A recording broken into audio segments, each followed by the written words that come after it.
deliverables and intermediate approvals requested based on the stakeholder requirement approval. So by this, you have to avoid the misestimation of the timeline. Do you find the timelines here particularly tight compared to elsewhere in the world? I mean the developers tend to make it tight, but the reality later on proves that the time is not accurately estimated. This has happened with most of it.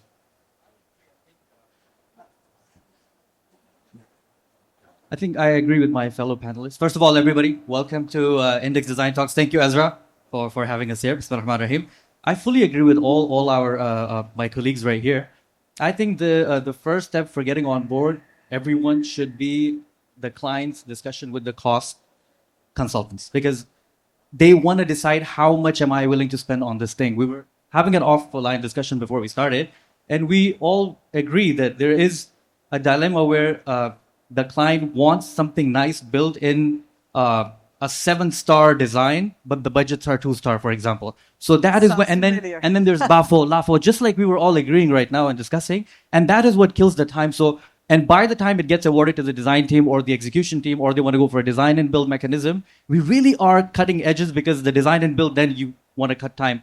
You take 6 months for tendering, and then you want the project finished in 3 months. So I think those are multiple challenges, and conferences like these, design talks like these, I think will create more information, and more people would actually understand what we're saying here. Yeah, I mean, I think transparency and honesty go a long way in our industry. That's probably at the core of most of the conversations.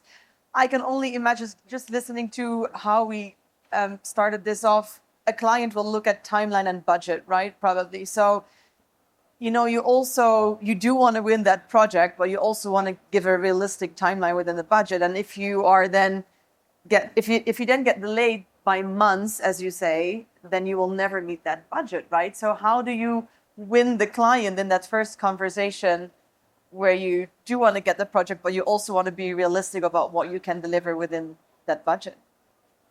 As a client or as a developer, this is a very important task we do before we start the design, before we start anything. We do the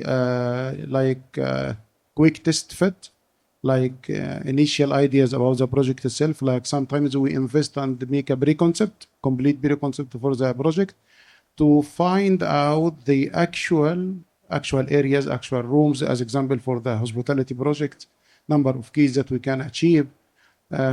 We don't depend only on the feasibility study by the consultant. Feasibility study and market sounding consultancy sometimes or most of the times don't give us the accurate numbers. When you come to the design itself, you find a change, and also the cost as well. So we do quick test fit internal by our team and with the investment and development team, to ensure that before we move ahead to get the lead consultant to start the work, we control this from day one. And if there is something in the feasibility, we have to re-study the feasibility study again. Yeah, okay. Yeah, that makes sense. Shady? Usually from a designer perspective, not a client perspective, we tend to sit down with the client at the beginning. And the first thing that we talk about is putting a timeline next to the fee proposal. So we can have something to discuss. If we're just giving them a fee without a description, without what we're doing and how long we need to take and what makes sense, and we sit down with the client and discuss it. From a client perspective, he has his own consultant that give him some sort of dates. Now we're going into action, so we need to put these into reality and discuss it with the client before it's not about winning the project, it's about delivering the project. That's the whole thing. It's just we need to discuss that at the beginning. And I think one of the things that is very important is to actually understand the client's vision and his orientation. Is he in his mind how this project will look successful? If he's a time-oriented, is a money-oriented, it's a budget or the quality. All these has to be discussed because this all have an impact on timeline. Yeah. So you're setting clear frameworks on everybody's definition of success. Do you from the start make it clear what the costs are if the project exceeds the timeline? And how do you go about this? Do you make it clear up front what the costs involved would be from your end if the project goes over timeline. Let's say you're going to be delayed by another 4 months. That means 4 months of extra work. Do you, in that initial conversation, mention that every month will come at this? Yes, of course, it's fair for us as designers, and it's fair for the client because it's money for us and time for him. A developer who's going to sell in June, he's going to lose a lot of money if he sell in August. So it's And very important. It's not only time for the client, it is also money for the client. that's because the financial model of the project itself is depending on this development period. So the more you get, the less IRR of the project itself. So that's why I'm always saying it is very important from different experience we faced. Always we estimate the time tight and we put a cost tight. But if we make it realistic or achievable, like we can make it tight but achievable from day one, this will secure everybody from consultant and operator and developer and. I don't think it's necessarily standard practice, though, in this market that clients would accept extended design fees if the program overruns. I don't think that happens in practice. Does it? Can you tell me how you do it? Because I don't see that in practice. It's not an issue about the design fees. Design fees or extended design fees, it is minor for the project itself. The effect on the IRR of the project itself and the development and the revenue feedback is more important for the client. So that's why the client has an important role to set the realistic time and the achievable budget based on the financial model of cost. And then everyone in the whole stakeholders work in this direction clearly from day one. I think also there needs to be more alignment between the contractor developer and the design team, because I'll give you an example of one of the retailers, one of the biggest retailers in Saudi, not going to say the name, it's a public listed retailer, and we actually made them change their contractual terms that were with us and with their consultants, because they wanted to open retail, they were doing massive expansion, and they wanted to open retail store. Now, us as the FitOut partner, in our contract, it said if the project is delayed, then I am going to be paying all the delay fee to the consultant. And the client is losing money because the retail store is not opening, and we are the ones that are paying for it. But the consultants were actually making money because of the store being delayed. So we don't blame them or we don't blame the client. We actually blame the miscommunication or the misalignment. And this is how the ecosystem is. So they were calling us the bad guy, and then we all sat down on a table. And I pointed out to the CEO of this firm, who was also chairman of the board, that look, in their internal meetings of the consultants, forget ethics for now. This is all about commercials. So is it benefiting them to delay this project? Yes, because it's increasing their revenues. And the two people in this triangle that are losing money is me and you, because I'm paying for him and I'm faced with delay penalties of the project. But they're actually making money and you're losing money because your retail stores are not opening. And there's Ramadan after a month. So imagine retail. So this is where we actually align one of the clients to change their contract. Immediately he called their head of real estate and the legals, and they actually changed the way they do business now. So I think alignment between all three parties and one target deadline for all three stakeholders is mandatory with the kind of deadlines and the timelines we're facing in Saudi. If a consultant has a different deadline, contractor has a different deadline, it's not going to happen at the end. I always say that a project has a brain, a heart, and a muscle. The heart is the client, the brain is the design consultants, and the muscle is the fit-out contractor. So if these three body parts are not aligned, if you look at it as the body parts, you're never going to be a healthy person, so to say. The way we've seen it is, at the start of a project or a phase, in fact, if you're able to define what success is, and if you're able to define that, to use the word collaboratively, with the key stakeholders, there's a better chance for you to achieve that itself. Because then what will happen is each of us will basically own that success. And what you obviously have to put in place for that is, in your guide rails, what are the non-negotiables and where you can actually go beyond itself. Once the team and the greater team understands this, and they know how much to play with primarily, and they own this process, there's a greater chance for them to deliver this product that you really wanted to on the time that you wanted, within the scope that you wanted itself, and at the price that you wanted it. How would you frame success for yourself in a project? Well, for us, obviously, it's a very time-bound project itself. We are a Vision 2030 organization, so time is paramount for us. But we deploy obviously many methodologies to reach to that time as well. Like I said, we work in greater alignment with the various stakeholders that we have. How can we actually reach this place or this point? What is it that we need to do to reach over there itself? What can I give? What can I take? Basically, so it's always we've also seen that it's not here is a brief, go do it itself. It's more of, can we collectively create this brief instead of me telling you just do this? Yes, my brief is that I need to deliver this by a certain time over the next 4 or 5 years itself. But if we can collectively come up with something that this is what needs to be done, we have a buy-in from you on as a contractor on the time. We have a buy-in from a designer as that this is the design that will work basically and it's deliverable. We have a buy-in from the budgeting team that the design and the contracting can work together to basically on that price itself. There is a greater chance that you'll be able to be in the region where you want it to be rather than very much off it. Cool. We talked a lot about time and budget. I think these are the obvious ones, but I also want to understand what's the most overlooked conversation at the start that later proves costly if it doesn't happen. May I go first for this? Yeah, go. One of the most important aspect of a project is creating something that is fit for use. And defining what is fit for use is the most critical part itself. Fit for use for what is the question that we need to be asked. Is it fit for use at the time of handover? Is it fit for use a year from then, 5 years from then, 10 years from then, 20 years from then itself?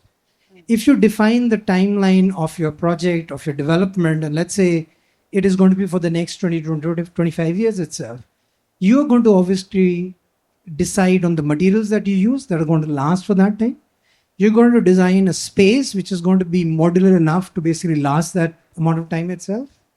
You're going to look at pricing for that. You're going to look at how maintenance is going to be done in that itself. So it's very important to define this critical question, to take on board the feedback from your asset management and maintenance teams very, very early in the development process, bring them also in and make them a key stakeholder, because eventually what's going to happen, you're going to build for 3 to 5 years and they're going to actually maintain that asset for the next 30 years itself. So it's very important to get their buy-in, listen to them, what they're saying as well at the time when you're actually creating that asset. I think for us is a bit different. So this for us is stage 2. Stage 1 for us is the most important conversation that we like to have with the clients first, responsibilities and roles. So you understand who we're talking to, who's going to approve design, who's going to be responsible for technical. So our team will ask the right questions to the right people and get there faster. So for us to understand who's doing what and who's the actual team, consultants, MEP designers, architects and records, all the different parties under that project is the most important conversation that we love to have at the beginning. Yeah, I agree. I think, what you said is exactly correct. But if we could be given that information as designers from you as a cohesive brief from the client side, that would greatly help us as designers. And as Shady said, I think for us as designers, what we want to understand is who are we getting direction from? Because we have projects where we get direction from the architect, the developer, the client, the property owner, and it's all conflicting. And it's really dilutes the design at the end of the day because everybody's trying to have input. So for us, stakeholder management, understanding, who is the key stakeholder, who do we listen to, who is the final sign off, that is, I think, for us key. Yeah. I knew the conversation was going to go this direction. It's just designers against clients. I took another question from what you were saying. We talk about these teams and everybody being in their own silo, right? I had this question on how do you practically dismantle these silos between designers, contractors, and developers, right? Because we're all very aware of that. This is, how we operate, but how do we then dismantle these silos? How can we interrupt that system to work better together? I may reply to this because we are, as a developer, we are the one who is dealing with everybody, at the end of the day, and at the end of the day, controlling everything. So the developer, especially when we are the development management is part of our company, we do the development management and the design management as in the company itself. So when we start this, we should have a clear vision of the project, clear vision and unified KPIs for everybody. So everyone will work for the same target, not silos. And we ensure that in the kickoff meeting of the project itself, that everybody is attending, all disciplines are attending, the same message is given to everybody from day one. And then we build a clear responsibility matrix, clear communication matrix between everyone to ensure that we are moving always in the right direction and getting stakeholder approval in the clear milestones. So when you define the clear milestones, the stage gates of the project, ensure that you don't move from one step to another step until everyone is aligned. You ensure that this is happening well. And everyone knows his role. If everyone knows his role, in the project, it's complicated. In one of the projects we just finished, we have 70 entities. You imagine between 4 lead consultants and all of the sub-consultants, authorities, stakeholders, operators. You imagine how it's complicated like that. But if you set the matrix of communication and there's a responsibility and the decision, the approval of the decision approval, it makes the life easy during the project plan. I fully agree. I think, we always discuss this with our clients and my team. And the word that you said, communication. That's the only way to break silos. I tell my team, communication is what ends wars. You can't build a building by communicating to each other. So it's so important to communicate to each other. And then the project owners really need to understand that these silos are sometimes, I'll tell you something. We are FitOut firm for 25 years in Saudi.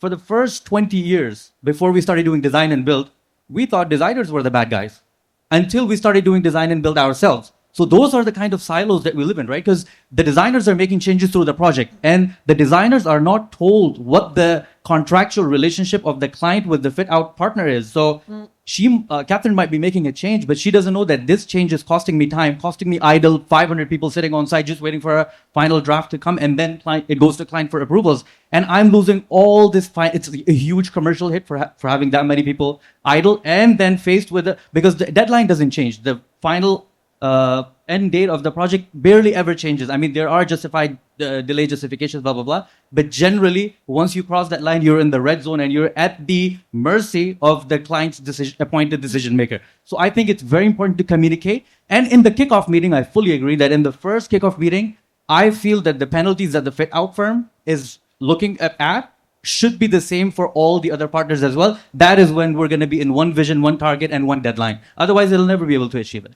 Yeah. Where do you see silos still persist the most? Would you say that's on budgeting, procurement, timelines? How we solve this? I feel as though the silos more exist between the communication of all the stakeholders as opposed to budgets. Because they might have the budget, but for some reason they want to tell that budget to the architect and the ID firm, but they don't want to share. That's why we say early contractor involvement is so important that do your due diligence for a month before you know that you want to work with this FitOut team or this designer. But once the due diligence is done, learn to trust each other. And once the trust factor is there, after all the rigorous layers of due diligences, then share the budgets with everyone.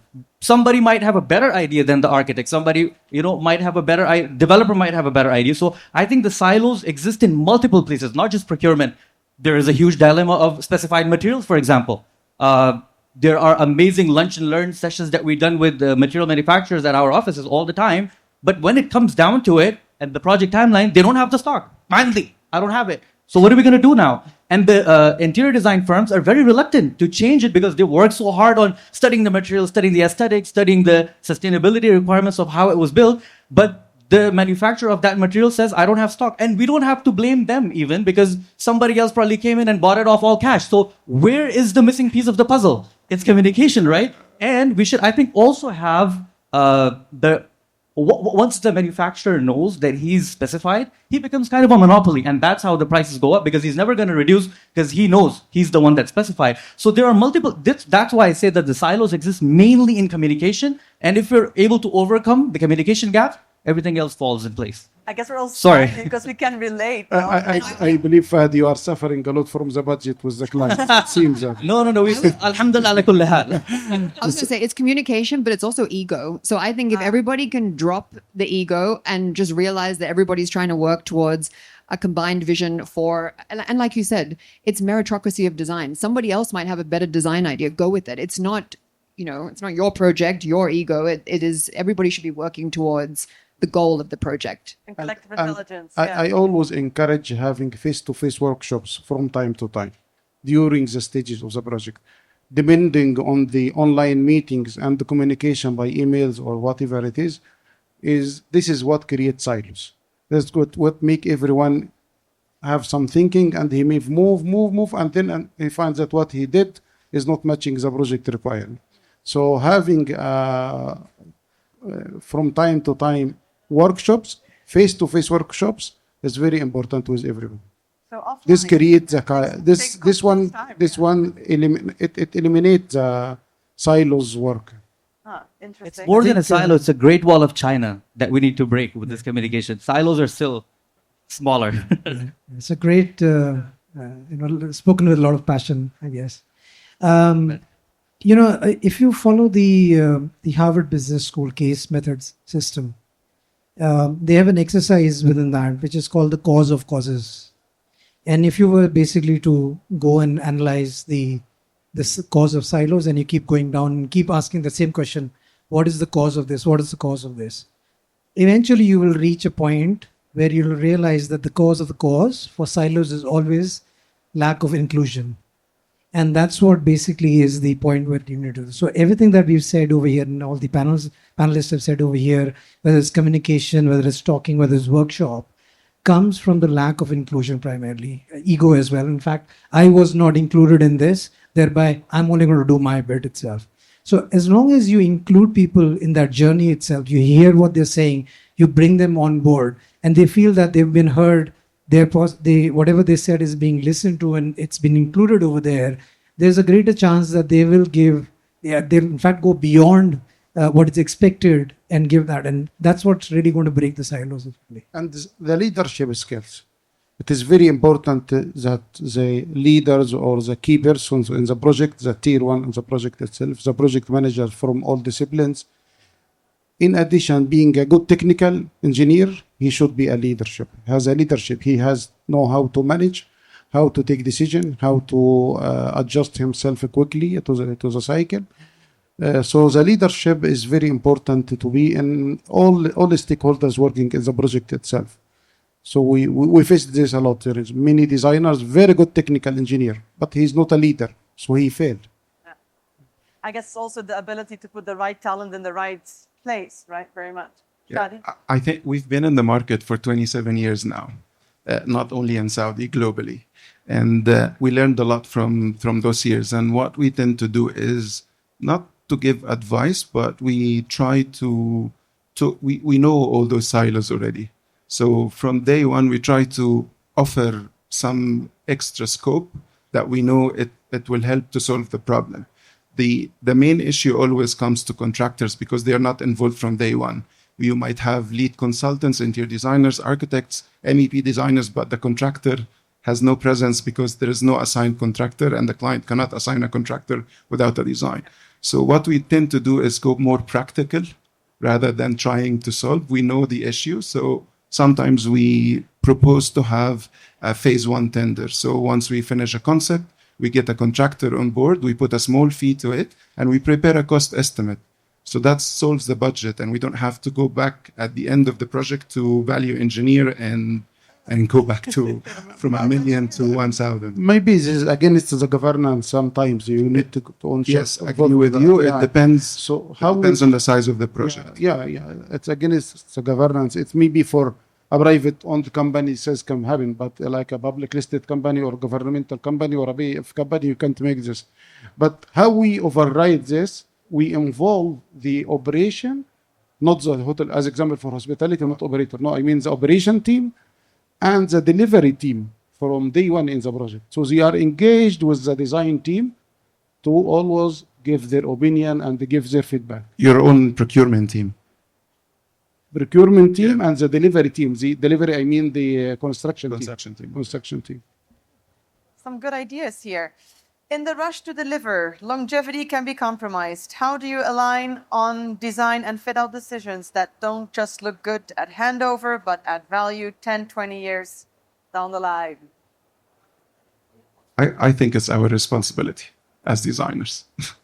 we specify things, and once we know the vision of the client, we know how long that project will present. 10 years, 20 years. When we talk about retail in malls, it's only 5 years. So we don't have to think about 20 years.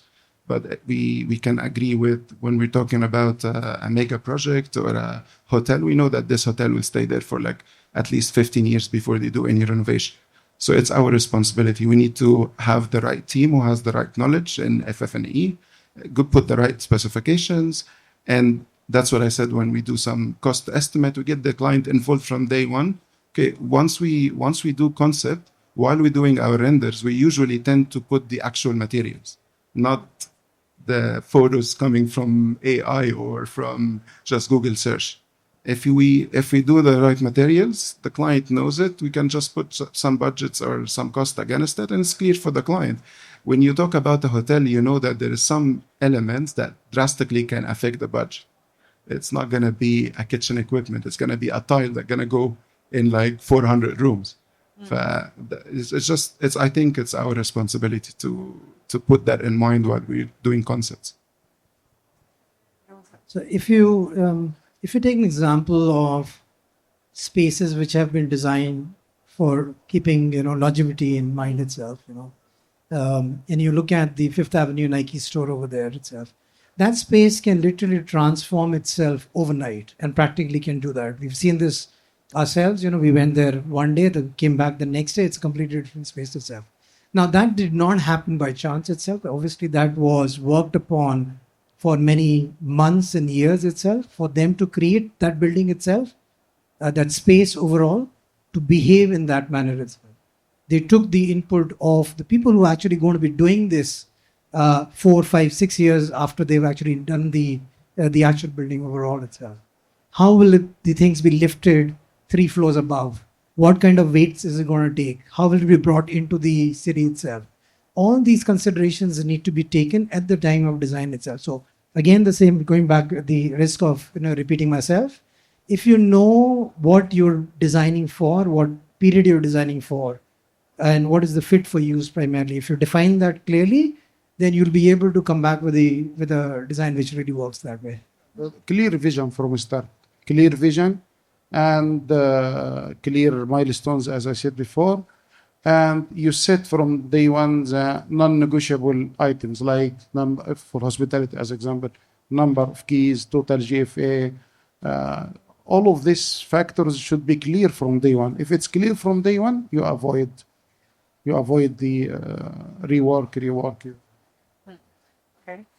What role does sustainability play when balancing long-term impact and short-term ROI? I think sustainability is a key word in everything that we're building these days. But I think we were discussing offline that there's a lot of, it's become kind of a buzzword. Everybody's talking about sustainability. We're having a lot of conferences. But while I was researching for this panel, I saw that in Saudi, there's only 1,178 LEED certified structures so far. We've built 6 of those at AMAQ. So there needs to be more than just discussions on sustainability. I believe that government legislations need to come in and support developers and contractors and designers who are designing for sustainability for a better tomorrow. So I do feel that it's much more needs to be done on sustainability than it's being done right now. I mean, we design with sustainability in mind, whether it's a directive from a client or not. Whether they end up taking it for certification is another story. I think in the past, looking at something LEED certified, needing to have those products potentially meant a price uplift, but things are changing, and I don't necessarily think that's the case anymore. I think you can always specify sustainable materials without really impacting the budget too much these days. Yeah. I guess as designers, you're also challenged being resourceful, or as resourceful as you can, and bringing these options to the client. Right? I believe it. I agree that it's not costly like what we were thinking before, but it is adding a lot of value. I agree. And I think as because example, we are designing all of our hotels as platinum mustadam, and we don't feel that it is something extra more than required. Yeah. I agree. Now because more knowledge and more consultants are there that can actually get you into a LEED certified structure, the costs are massively going down for us delivering when we delivered the first one 4 years ago, for example, versus what we're delivering last month. So fully agree. I think we are very fortunate to be in the kingdom where the leadership is strongly behind this movement itself. Sustainability is one of the major pillars of new developments over here itself, and rightly so itself.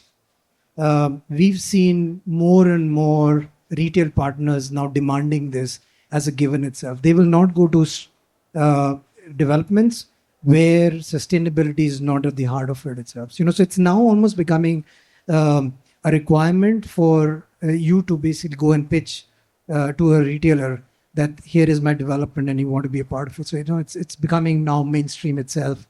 Gone are the days where we used to think about short-term benefit, long-term benefits. I think these are all past wetly. Yes, what needs to happen is that the greater industry needs to also now take that into account and start building and manufacturing to the scale that is really required to this.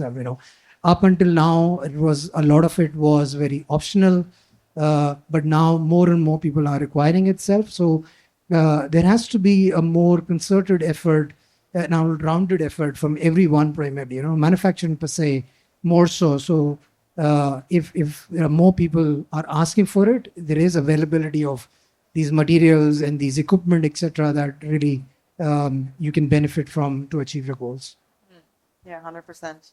Okay, let's see if I can get honest answers on this one. Can you think of a project that went wrong, or let's say not as desired? Despite everyone's best intentions, what was the root misalignment, and what would you do differently next time?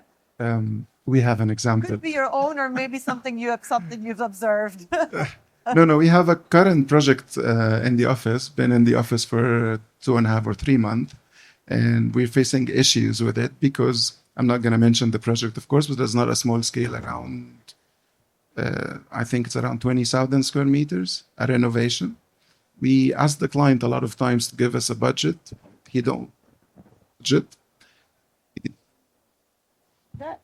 We designed the best that we can do. He was so happy with the design. All approved first round. Budget came in. Oops. So it's another thing that we always face with clients. Sometimes the client, the client is correct as well. When they give us budget, we start to think within the constraints of the budget, and we might not give them the best. But at the end of the day, we spend 6 to 8 weeks on concept, and we're now redoing the concept again. It's not at our own cost because the client agreed that that's their issue. So and they paid, so it's okay. But again, it's the time. Yeah. It's some of the things that the client wants to do the best, and we have to do the best, but it comes back to us. I mean, we're also facing one right now, but the issue for us is the stakeholder situation. So we've had direction from the architect, we had direction from the client, and in the most recent meeting, they brought the operations team in who had not been brought in for the past 3 months that we've been working on the project, and the operations team went, oh, no, this is not going to work. And we were like, where were you 2 months ago, So I think for us, that's really the biggest challenge, just, having all that input at the beginning. For the hospitality projects, the major mistake some of the developers fall in is when they start without the operator in hand. The operator should start before you at the first early stage of the project itself. Even if you are designing none of the international operators will be with you. At least you need some consultant about operator to give you the guidelines. If the guidelines are clear, you can continue. Otherwise, most of this come back and they will make changes again. Sometimes it is after construction, which is more sometimes destructive changes. Sharat? Ours is a very large project, obviously, and to expect that everything is going to go perfect is, unnatural itself. But it's more critical to understand that when things go wrong, and they will go wrong, obviously, how quickly are you to get them back on track itself? And that's what we generally focus on instead of the things going wrong itself. We have a very, very robust lesson learned system in the organization. We have what we call the Center of Excellence that is embedded horizontally across the organization. And they look at this in an online process itself and get them embedded into the systems as they're happening as well, in fact. So if it is happening on one project, we quickly embed that into the second project, third project, or phases as well, in fact. And that's what our focus is, in fact. And that's the only way we feel as an organization we can move ahead. Instead of looking back, we look forward itself and say, this is something that was going wrong. This is what we figured out, basically. This is what the fail-safe we put into place. This is how we're going to move forward. And this is what we're going to do in the next project itself. So this is what we believe at Diriyah, and that's what we practice. That's some great advice. Do you think that's also applicable in smaller organizations? No? Yes. There is a limit to how small is the organization is. We were talking about that before the panel. There is big, not big, like mid-range companies with portfolios over 5-7 billion Saudi riyals, but they still don't have teams. They don't have their own procurement. They don't have project management. There's nothing. So it's at a certain point, we try to assist and help the clients. If they're not aware, we can just put that on the table. Ask them to bring PMCs to the project. So again, it's all the communication, the conversation with the client. The client giving you the space to add an advice and add to the scope and put more consultants to the project to be more effective. And everything we put on the table, we put it for a reason. And if it's valid reason, then that's probably the way to go. Yeah, I see. All right. Before I'm going to make some room for questions, if you could leave the audience with one actionable insight for better alignment tomorrow, what would it be? I think, as we earlier discussed, communication would be one of the first things that we need to straighten out all in our project life cycles within it. And I'll give you an example of where we delivered a project very fast because of early involvement of everybody, which is Bayud Dubizel's head office in Saudi Arabia. So it's right here in Riyadh. And we did it, and the way we did it, Esra, was they had a strict client limit. It's a small project, like 9,000 square meters. But their head of design was sitting next to our head of design, and it was a design and build project by us. So we were practically designing and giving it to them for approval, and we're getting back within half an hour the approvals back. And the timeline for this project was 90 days design and build, and we handed it over 2 days ahead of time. So that's the kind of communication that we need. So everything was getting done there in that very room. And the only difference between that and the failure projects that I mentioned before for a big retailer was the absence of communication. So I think if honestly and with a huge transparency, it's communicated to all parties where we're headed with this thing, with this budget, I think we can make miracles happen. And that needs to happen because what's happening in Saudi Arabia has never happened before in the history of the world with this kind of magnitude. I mean, we have very less time until Vision 2030, where we have the Expo, then we have 2034 World Cup. So we only have like 8-9 years to go, and we have a lot to do. And us sitting here are kind of custodians of where this market is going to be. So it's really important to have these kind of conversations to generate more information to the decision makers and create knowledge in the market of what we're doing. So again, my last word would be that communication is key of where we're headed with the Saudi market.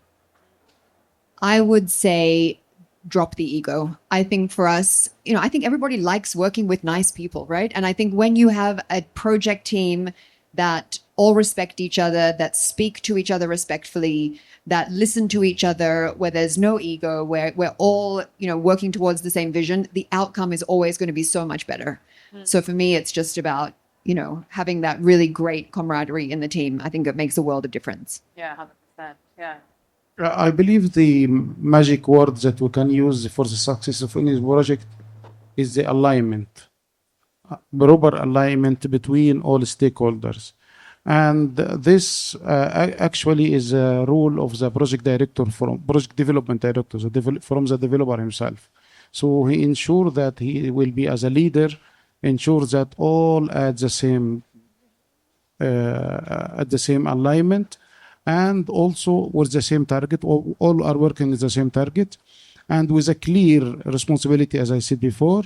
And you need to take the project stages, and at each stage you should have a clarity on the point that you are going to freeze. When you start the concept design, you start with a small team between the developer and the operator and the lead consultant only.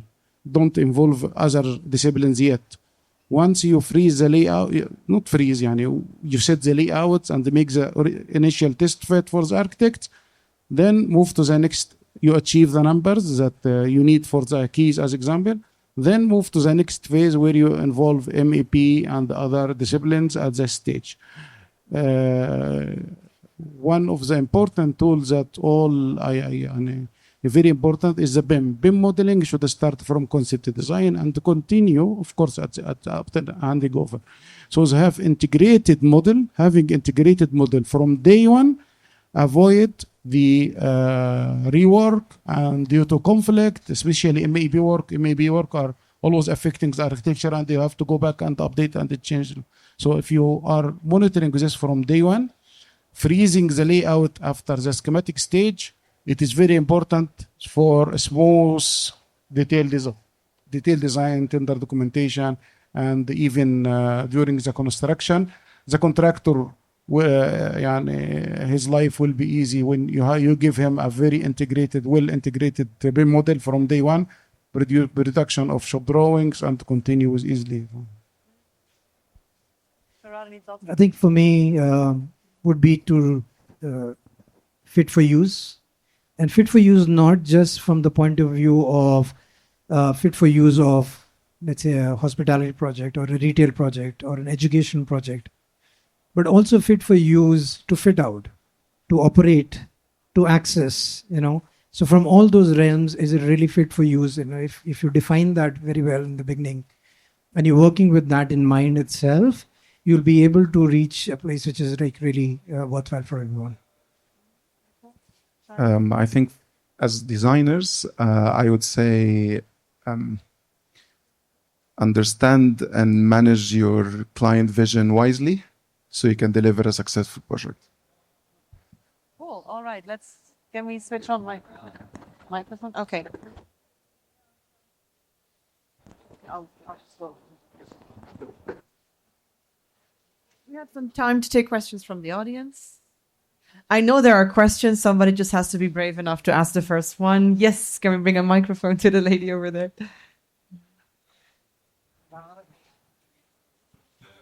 Thank you so much. Fantastic. Really fascinating. Thank you all. What do each of you need from a supplier in order for them to be successfully specified for your projects and align with your goals? Good question. I will answer that. Stock. Be transparent with us on delivery dates. It's very important. We get nice samples, we get amazing booklets, but then when we come to communicating with suppliers and getting delivery dates, everything changed. We cannot deliver that in a month. Production times gets longer, and that's put us in a very, very bad position with clients. All right. Thank you. I believe also the supplier should be more interactive. Don't just wait to get the purchase order and then you start to work. You need to be more active with the client and the designer, of course, the lead consultant, and all of the consultants depend on what you are going to supply, either sanitary or FitOut or furniture or whatever. So they need to be engaged from early stage with the people, give more awareness about your brand, your quality, your capacity of supply, as engineer mentioned, because the capacity of supply is very important. Someone can deliver 200 keys hotel, but cannot deliver 2,000 keys project. So the capacity, all of this should be clear from day one, and you be engaged with the people and give samples to the consultant, engage in the mock-up rooms from early stage. This will give you more strength and more existence in the market. And I think very clear timelines. Hello. Yeah, try. I think very clear timelines from the very start. The problem is not that you'll get this tomorrow. We're okay to get it next month. But just tell us that on day one so that we accustom all of that in our schedule. So we do face this a little bit of an issue with the suppliers that they overcommit, and then in turn that at the end it comes back to the developer or the designer, where we have to then rework our schedules and find an equivalent, and then that takes the whole toll on the cycle of the project. So I feel that again we're coming back to the same question of talking to each other openly, transparently, that what you have, what you don't, and how much time will it take you to manufacture it for 200 hotel keys, right? So I think that from day one, if it's set, it'll solve a lot of problems. Can I add something, Fahad, on the clear timelines? Because I guess in the ideal world, we all want to be brought in from the start. But I guess that suppliers are not brought in from the start and then have to deal with the clear timelines that they are given. And that is probably what's going to be difficult on the delivery side of things. This is not 100%. This is not 100% correct, because we usually involve the suppliers at the design phase. So usually the suppliers are involved at the design schematic. So we don't get them involved at contracting because it's part of the tender already. So their specification will be on the drawings. So they are involved at early stage. Okay. But even so, the designer usually doesn't have the last say. We will specify a supplier at the end of the day. When it goes to the contractor, there sometimes are things that are switched out for budget or other reasons. So yeah, okay, that makes sense. Sure. I see this question in a bit more holistic. I will address it from that point of view.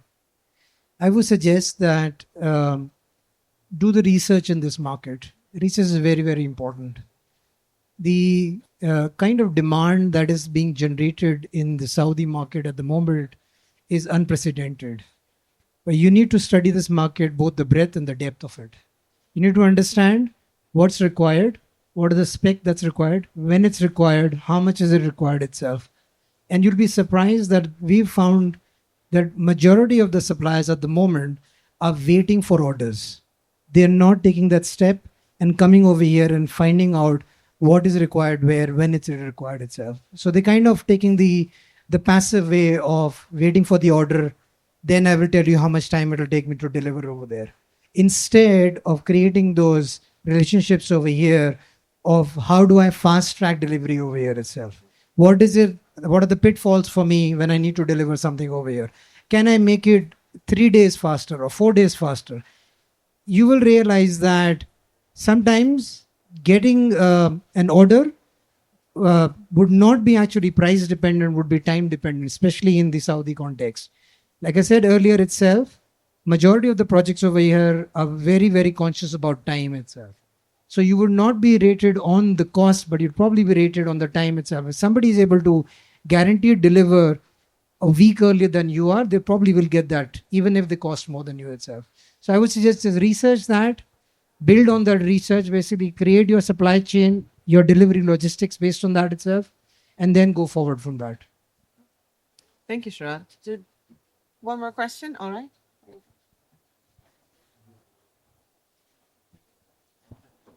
Thank you. So I represent a corporate offers furniture manufacturer, MDD, from Poland in Europe. And I was wondering, what do you think would be the biggest challenges that we would face in this market as opposed to Europe? that everything has to come from outside of Saudi. This is a major problem here. Whenever we specify a material, if it's a fast track project, I'm not talking about hotels because hotels is a longer process, but talking about restaurants or retail stores that needs to open in 45 days, it's never going to happen because none of the dealer here are equipped or have stored any type of materials, and that's always a problem. So we have to stick whether it's something in the market or we have to go with local manufacturers, and that's your biggest competition in Saudi because Saudi has manufacturing. If you're talking in Dubai, there is not a lot of manufacturers, but Saudi, they have tiles manufacturers, they have a lot of manufacturers here. So this is your biggest challenge because we have to go with them. Our only might be an issue, but they're also improving is the quality, and they're improving the quality big time. And as per the regulations here, there is some local content. There is, as example, for the governmental projects or the like BIF projects or the stock market project, the local content is something a must to be abided. So there is a percentage, and this percentage is being increased over us. So we as a developers, if the same product is manufactured in Saudi Arabia with a good quality, we take it immediately. So you need to be either having some quality that is not being produced here or a product not being produced here to be able to compete with. I think with the Saudi market, you have to be really brave and actually come in. A lot of our friends from the US, they're actually exhibiting today, and they keep thinking about if I can just sit there, manufacture there, and start exporting here, and somebody will buy. This market is very welcoming. So if you have stock here, and that's discussion's got to get into entrepreneurship, but you really need to take that first move. Come in here, get your CRs, get your warehouses, and start stocking. And once you have the stock, I fully agree with my colleague that we are ready, even as FitOut partners, we are ready to propose to our clients something more expensive than what's specified because it's available tomorrow morning.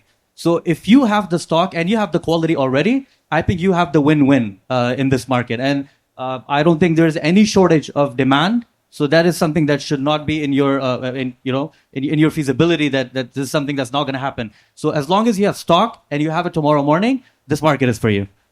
Thank you so much. I'm sure that will give you something to think about, right? Yes. All right, we're going to have to wrap it up. I thank my fantastic panel. Thank you, Fahad. Thank you, Kathryn. Thank you, Saeed. Thank you, Shady. And thank you, Sharat. Let's give them a big applause, please.